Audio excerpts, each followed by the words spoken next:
Je vous rejoins aujourd'hui sur les réseaux sociaux en lien avec le réseau Cana pour vous parler de tendresse et de sexualité. Je voudrais reprendre brièvement quelques généralités. La tendresse exprime l'amour que l'on se porte mutuellement dans le couple. La sexualité est le facteur qui nous définit en tant que couple. Cette intimité maximale parle du caractère exceptionnel et unique de cette relation que l'on partage avec son conjoint. Dans le quotidien, la tendresse, c'est à tout instant, par des gestes, des mots et des intentions. La sexualité impose une régularité et de la qualité. Pour que les effets soient palpables, il me semble que 1 à 2 rapports par semaine me semble un bon rythme. Alors que j'entends régulièrement dans mes conversations et mes entretiens au cabinet, je suis fatiguée, je n'ai pas le temps, j'ai trop de travail. Alors, qu'en est-il pendant ce confinement qui nous impose d'être ensemble dans le couple quasiment 24 heures sur 24? Avons-nous plus de temps? Sommes-nous moins fatigués? Avons-nous moins de travail? Pas si sûr. Regardons ensemble la situation et faisons l'état des lieux. Certains parmi vous travaillent ou télétravaillent dans des conditions assez difficiles. Et puis il y a les enfants. Il faut leur faire la classe tous les matins et les occuper toute la journée. Plus de cantine scolaire. Vous devez faire face à la préparation de tous les repas, à l'intendance et à l'entretien de la maison. Cohabiter en permanence dans le couple, sans rupture, sans absence et sans retrouvailles. On se croise toute la journée, on dort côte à côte, mais pas plus. Donc, pas sûr que les conditions de confinement soient plus favorables au couple. Cela veut dire que la vigilance est de rigueur. Finalement, le refrain de « j'ai pas le temps, je suis fatigué, j'ai du travail » pourrait être le même que dans une période normale. Donc, faisons quelques repères. Comment s'y prendre? Premièrement, il faut être convaincu que la sexualité et la tendresse sont primordiales pour mon couple.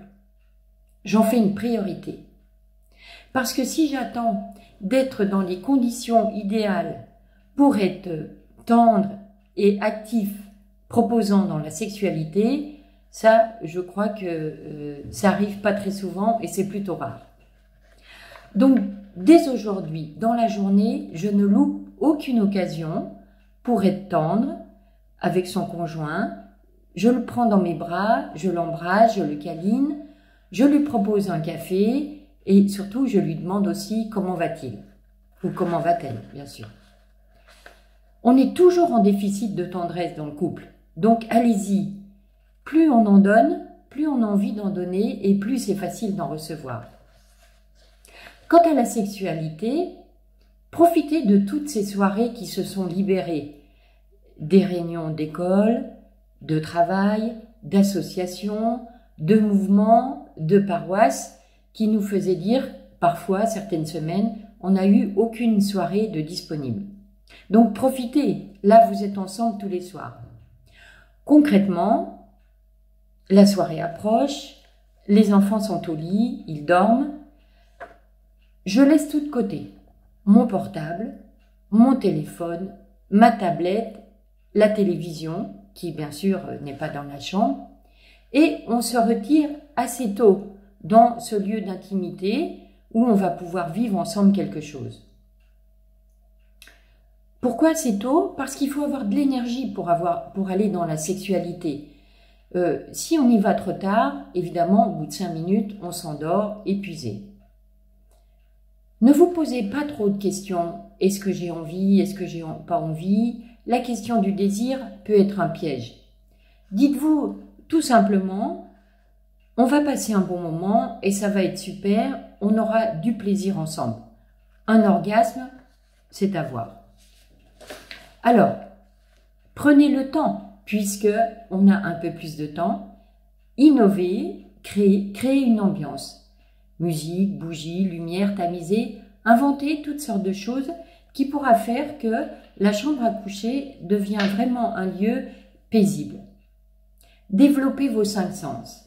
Massage préliminaire, baiser profond, goûter ensemble le plaisir.